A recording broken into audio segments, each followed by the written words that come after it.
Hey y'all, welcome to Beacon Tylese.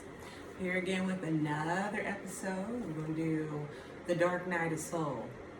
The lowest point that you can get to. You can refer to it like an awakening or what have you. But first, I want to introduce you to my daughter, Tyla, who's so eager to get on. This is my baby. You got to see her because I will talk about her a lot. She's my only child. She's 14. I love her to death. And she's also on a spiritual journey with me. She has gifts too. Tell them what gifts you have. I can see, I can hear. Let's see. I can only see and hear. You can feel too, right? You don't feel? Like we mean like touch? Yes. No. So when our ancestors... I mean, I can feel them in the room, but I can't like feel, like actually touch them. I meant you can feel the energy. And then when our ancestors was poking us, like trying to get our attention, you felt that, right? I can feel that. Yes. Okay. All right. So I'm gonna get into this video. You can stay around if you want, or not. I'll be back. Okay. I'm gonna go eat an ice cream sandwich. All right. Hi guys. So the dark night of soul. I know that you guys have probably heard about the dark night of soul. It's something that we refer to. It happens when you go through an awakening. So what is it? I got this from Google, just the definition. It actually comes from a website.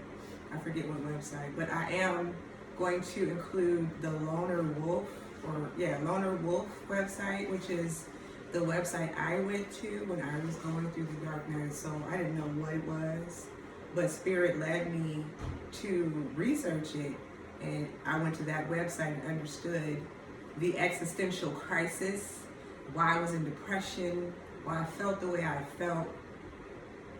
That website really helped me. So it is going to be in the description for this video so that you can refer to that.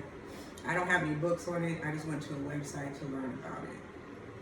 But the Google definition that I got for what the dark night of soul is a stage of personal development when a person undergoes a difficult and significant transition to a deeper perspective of life and their place in it. It's also known as the existential crisis, as I told you. This is like when depression sets in. It is basically what happens, it has to happen for you to awaken. For you to realize that the world that you live in or what you've been doing in your life is not serving you.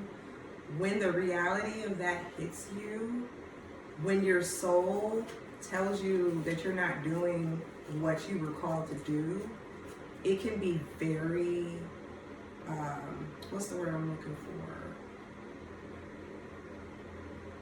It's just, it takes you into depression. Like it's very extreme. Like you're like, oh my God, what's going on? What is this? Like, why do I feel like this?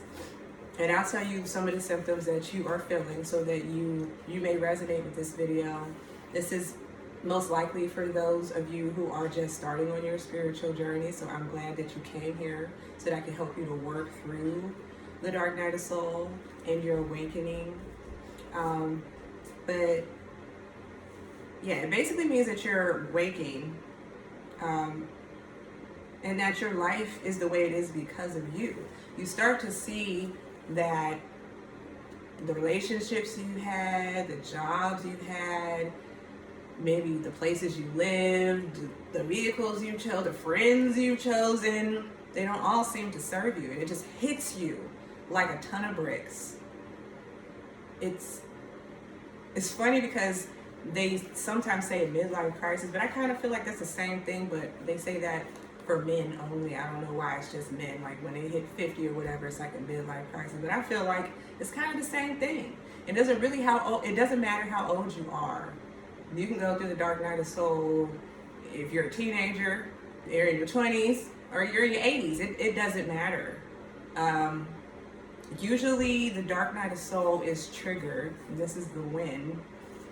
It's triggered when something serious happens in your life, a serious crisis, like heartache, like a breakup or a divorce, loss, like you lose somebody real close to you dies, you have a near-death experience yourself, or a serious illness where you know, are isolated for some time, you're in the hospital or what have you.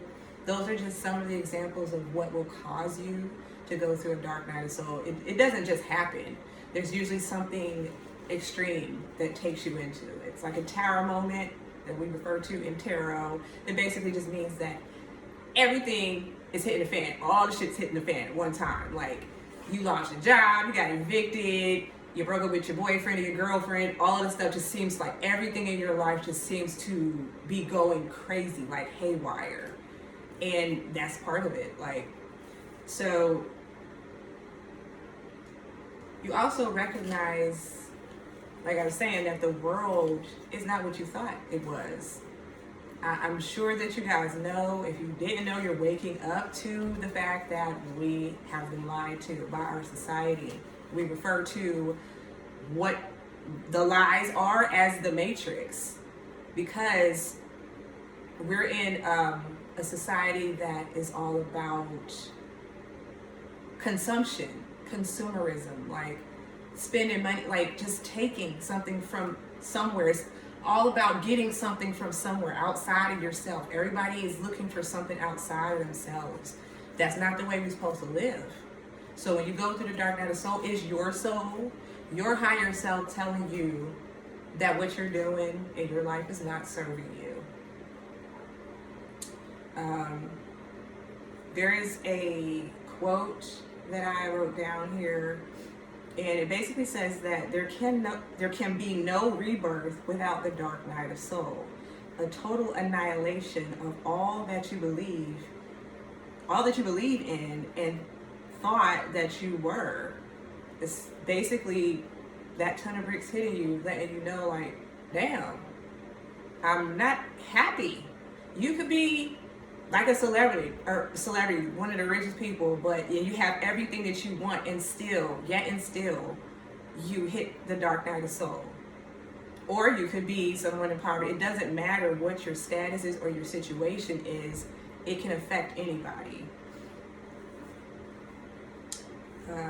So it happens because of the people, the places, the things around you that aren't serving you. You have friends that aren't really like friends, or they could be, but it could be that you're somebody that's more of a giver than a receiver, like over giving, and it hits you like, dang, nobody cares. Like, I give and I give and I give, and I'm not getting it back. That's also something that can happen. So, story time. For me, because I'm very transparent, y'all, and there's no subject that's taboo for me, so I will talk about everything from ghosts and aliens and demons to sex. It doesn't matter. I mean, it's human nature, so there's no reason to be embarrassed or not want to talk about it. But, what am I about to say? Story time. When I went through the dark night of soul,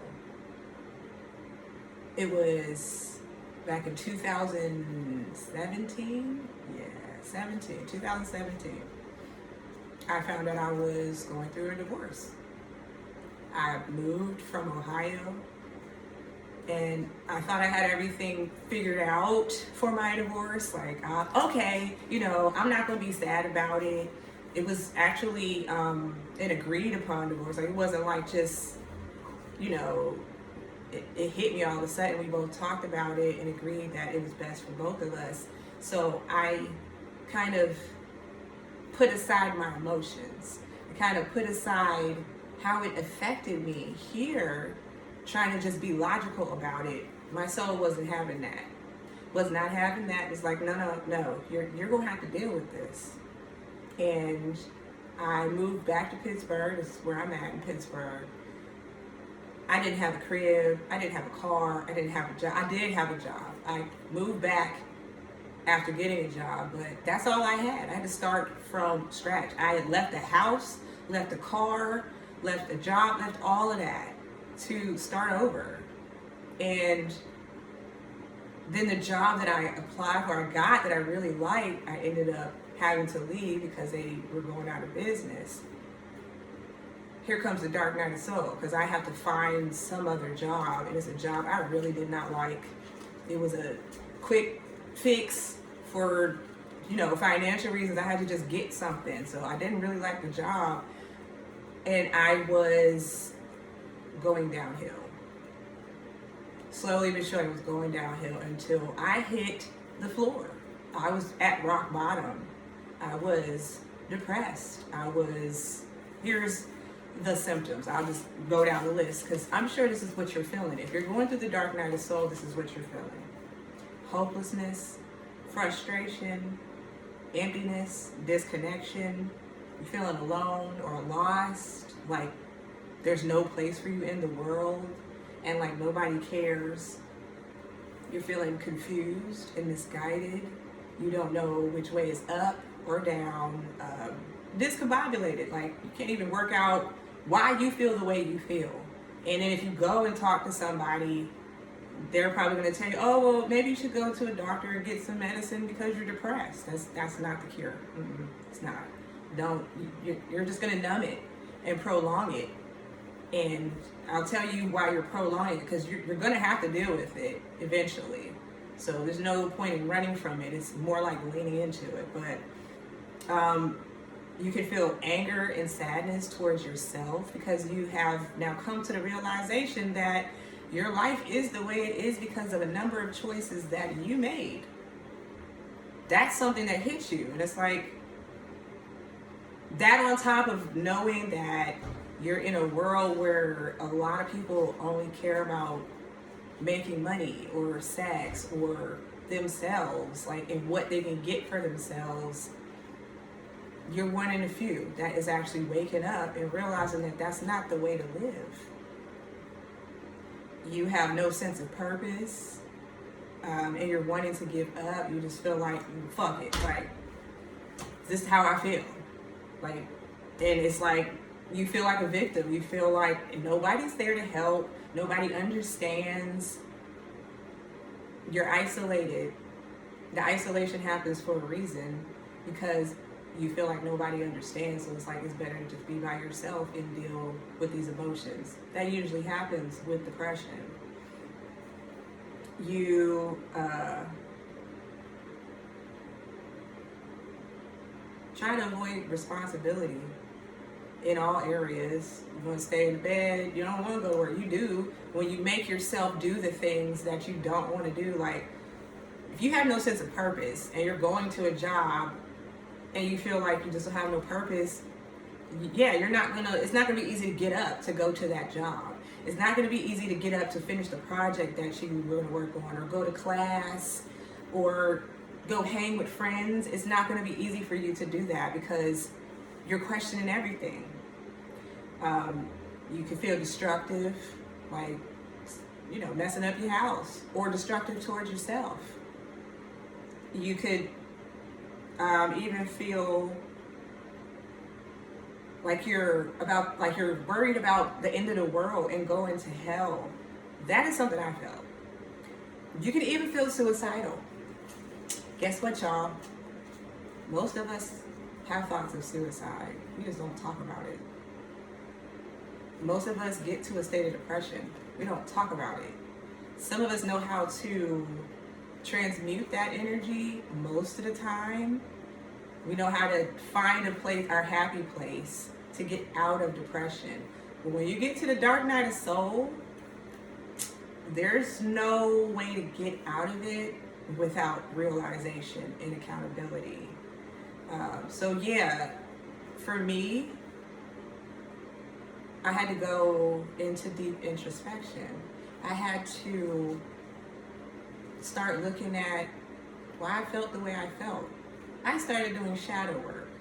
And if you want to know about shadow work, that is a video that is loaded. So just check my videos. You will see there. It will tell you how to do shadow work, why, when, where, all of that, and the tools you need.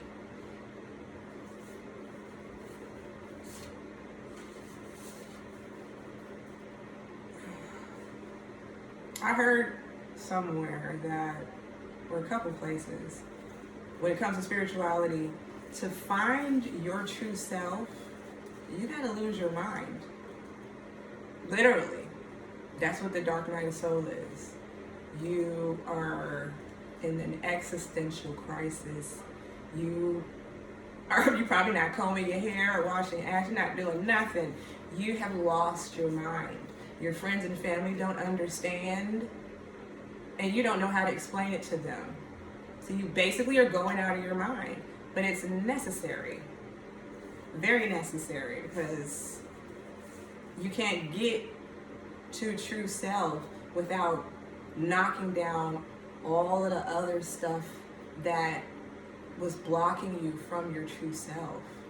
All of the outside things that you reach for, the happiness in your job, the happiness with your boyfriend or your girlfriend or your wife or your husband, the happiness with your hobby or hanging with your friends. That happiness was there, but then your soul told you that's not serving you anymore. Like, you're not truly happy. If you're not loving yourself truly, then you're not really happy. You're just surviving, and we can't just be in survival mode. We're not supposed to be in survival mode all our lives. I said this already in the shadow work video. We're supposed to be living, and the way to live is to be present, to pay attention to what's in here, what we need, what our soul is calling for us to do, what truly makes us happy.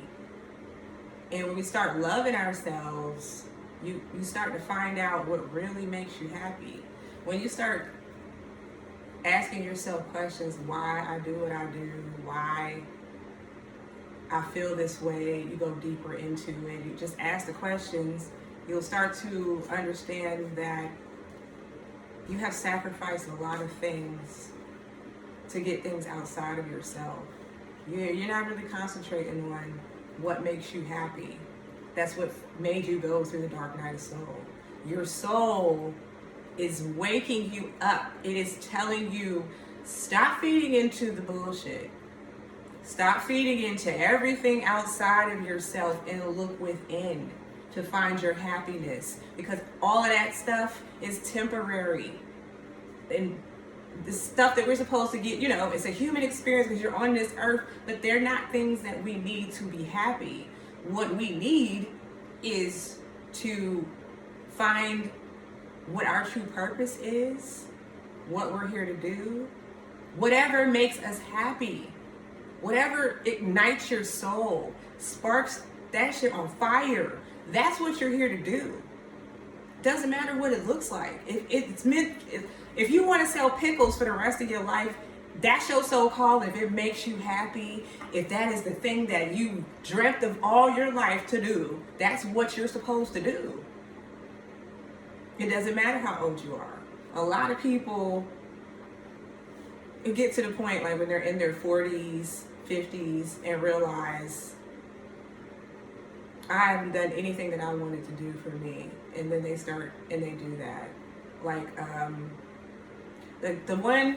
the two celebrities that I like to refer to who actually, I feel like they went through a dark night of soul and then they realized that they should do what they wanted to do, was the author of the Harry Potter books. She was in her 40s when she wrote the first Harry Potter book. She was on welfare and she was struggling to take care of her kids. But she said, you know what? I'm at the lowest point. I might as well do what I want to do. Then the other celebrity that I like to look at is Tyler Perry, who was homeless and had all of these screenplays and finally got a break. And so the screenplay, and then he just went up from there. I believe he was going through a dark night of soul at the time too. We realized, I have to do what I need to do for me.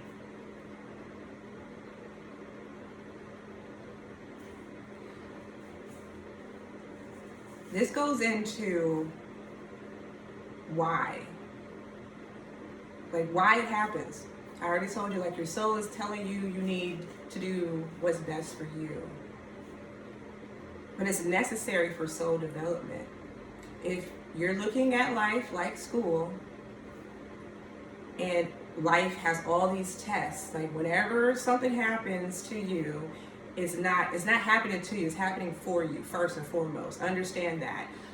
Things that happen in life are not happening to you, they're happening for you, for your highest good.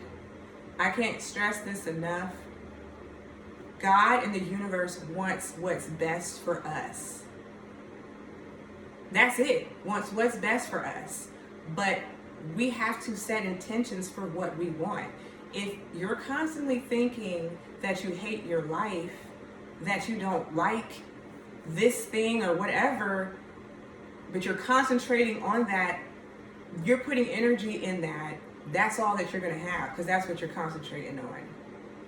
If you concentrate on being happy, then eventually that will be brought to you. If you put your intentions into finding your happiness, it will come to you.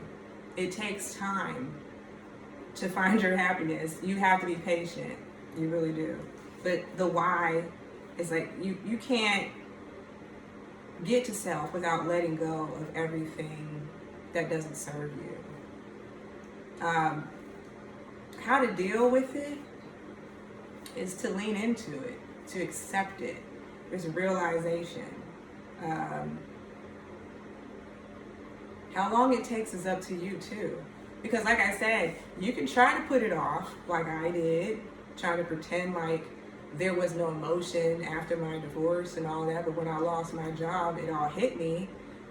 You can try to put it off, but this thing, the dark night of soul, it's not going anywhere. I realized that.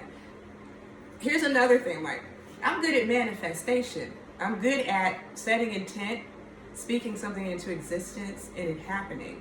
Like, I've just always been that way. I'm a prayer warrior, so to speak. Like, I would speak on something, put my faith into it, way more than a mustard seed, and it happened.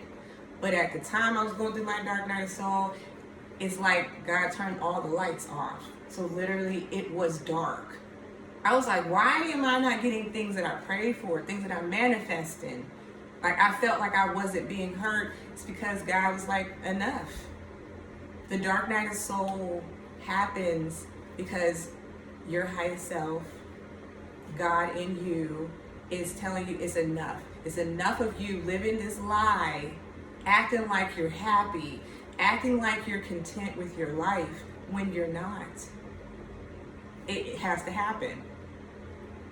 And once you start with the realization, it's shadow work, it is deep introspection, it's prayer. If you pray, it's meditation. If you meditate, go sit under a tree and just think. If you don't do any of those things, or write down your thoughts, or talk to yourself, whatever. I mean, because at this point, you're out your mind anyway. So do whatever you need to do to figure out why you're feeling the way you feel. That's the shadow work. This is when I started shadow work. I've been doing shadow work for years. I didn't have a title for it. I didn't know until I joined the spiritual community and the collective and actually went into it online and everything. Then I started getting names for things like awakenings and like rebirths and all of that stuff. I didn't know I was going through those things, or there was a name for them, but I was going through them. Depression too, like all of that. Dark nights, all of that. You have to surrender. When I said lean into it, that's basically what you have to do. You're at the point where you recognize something is wrong. You probably don't want to go to a psychiatrist. You don't want to go to church because you feel like that's not going to help. Nobody's going to understand you. You can help you. That is the whole point of you going through this, is so that you can disconnect from everything and everyone else and then stand on your own 2 feet. Start going within and healing things that need to be healed, and start changing your mind. Stop the negative talk, the suicidal talk, the depression talk, like, I'm not shit, I'm nothing, like, nobody loves me, all that. When you stop doing that and you surrender, then you come out of the dark night of soul. And that's what you call a rebirth. That's the awakening. But you can't awaken, like I said, until you do the introspection. Introspection means just thinking real hard, contemplation, going into deep thought, figuring out why you feel the way you feel. A lot of us don't sit and think about why we are the way we are, why we feel the way we feel. We don't examine ourselves. We don't take a hard look in the mirror.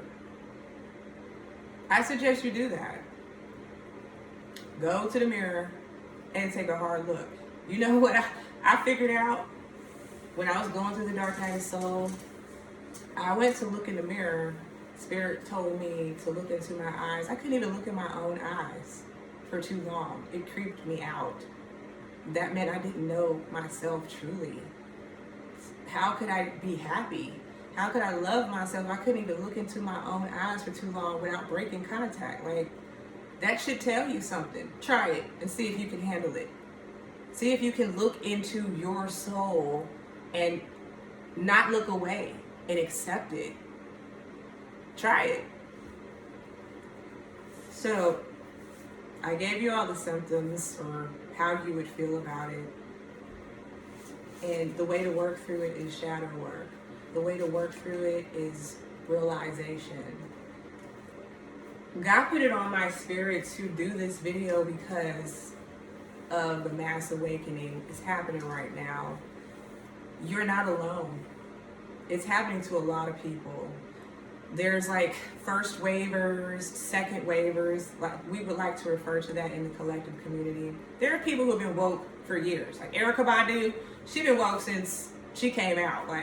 And she's been speaking that realness. There's a lot of people that are woke. Jim Carrey, Keanu Reeves, they're all woke. People thought they was crazy. But now the world is starting to recognize that the things that those people were saying is true.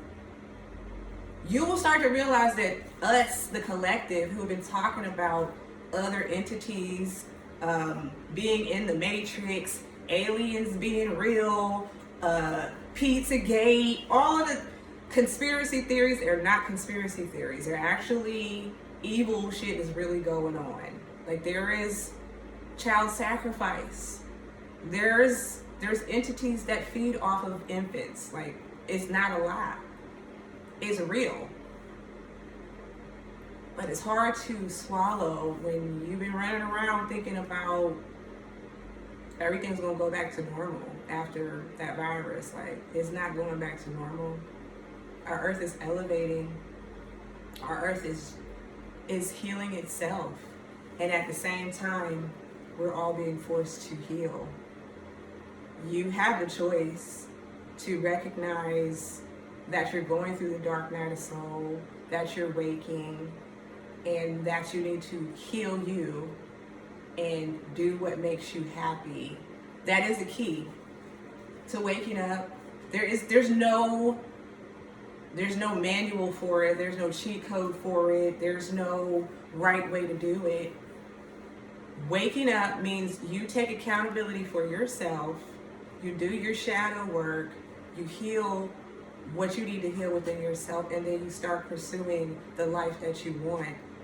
Then you start ascending. You start elevating. You automatically start changing. And the people around you, they may be there, they may not be there. That's another topic in itself I have to talk to y'all about, because when you do go down a spiritual journey, you will lose a lot of people. They won't understand. So yeah, that's something else. But back to what I was saying. The reason that I came to do the Dark Night of Soul is because I know a lot of people, a lot of you guys you're on this channel because this is new to you. The spiritual journey, you don't know where to start, what to do, where to go. And I'm telling you, don't feel like there's a rush to it. No, everything happens in divine time. You're waking right now because this is when you're supposed to wake. Don't be all hard on yourself feeling like, well, damn, I should have realized this 10 years ago. No, you're waking right now because this is when you're supposed to wake. Now you start doing the work. You start healing. You start paying attention to what your guides, your ancestors, and what God is trying to help you with on your journey. That's it. I know it sounds easy because it does sound easy, but the work is not easy because you're healing yourself. When you start doing the shadow work, you're going to cry. There's going to be a lot of nights when your pillow is going to be all nasty. And you're not going to want to be around people. You're not going to want to talk to people about it. But it is necessary. You need to do it. We all need to do it because it's like we're detoxing from all of the toxic stuff that was poured into us by the society. Just like a drug addict has to detox, and it's like the hardest thing. It hurts physically. It hurts them. I don't know how it feels because I ain't never been addicted to drugs, but just to know that, you know, somebody getting off of drugs, they actually go through a physical withdrawal, like, and some even lose their lives because of it. That's the same thing when you're going through the dark night of soul. You're detoxing the matrix. You're leaving the matrix. You're waking up to the way the world truly is. If you haven't seen the Matrix, I suggest you watch it. At least the first one. Because then you'll understand what I'm talking about. And if you have watched it and you're waking, I suggest you watch it again. Because when you wake, all the stuff that you previously consumed, you really didn't get the message.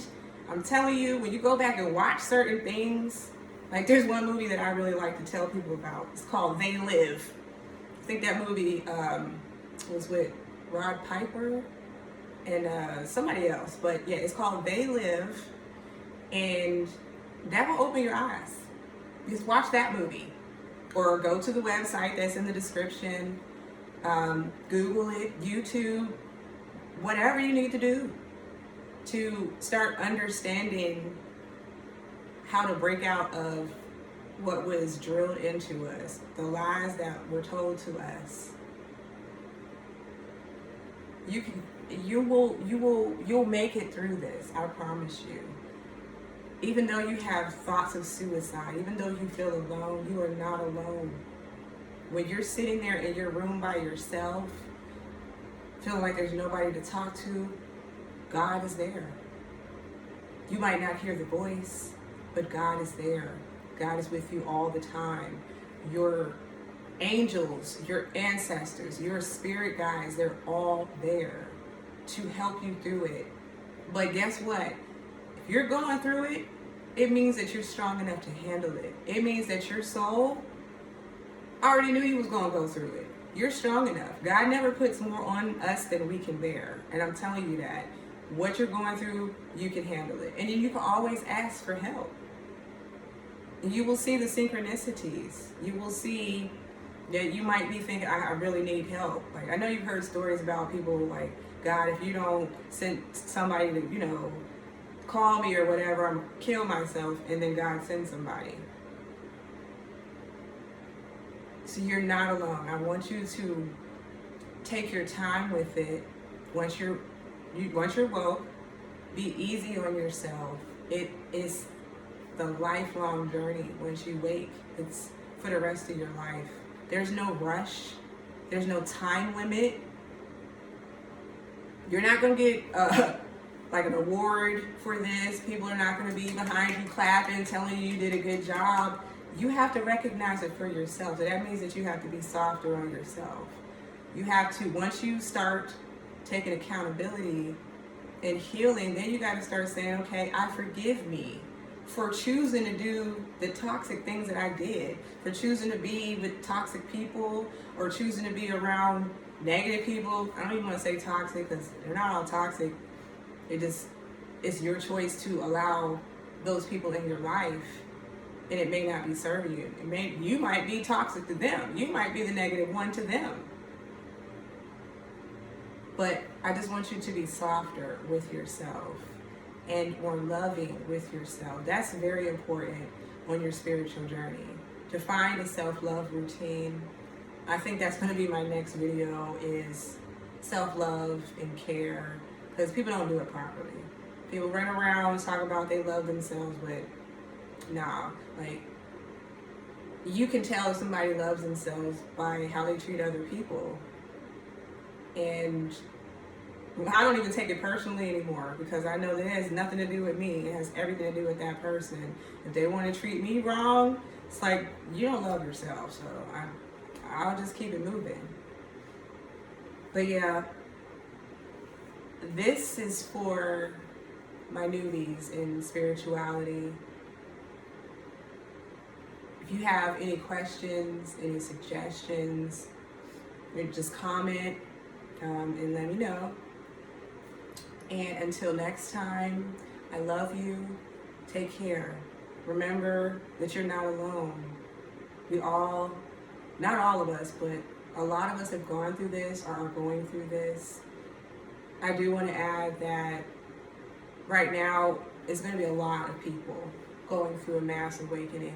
It's kind of forcibly too, because 2019, we were all given the opportunity to go within, because we went on quarantine. There was nothing else for us to do but to look at ourselves, but a lot of us didn't do that. A lot of us were doing, seafood boils and movie nights and all of that. We're finding other ways to distract ourselves. I personally took the opportunity to start my shadow work, to start my healing journey. I'm very happy that I did it. But now it's like, if you didn't do it and you were meant to do it, if you didn't do it and you were called to do it, now you're being forced to do it. And again, you can't put it off, because it's just going to be harder. All the things that you're going through right now is just going to get harder unless you stop and take accountability for yourself and start your shadow work. Start healing you. That's the only way. So I love y'all.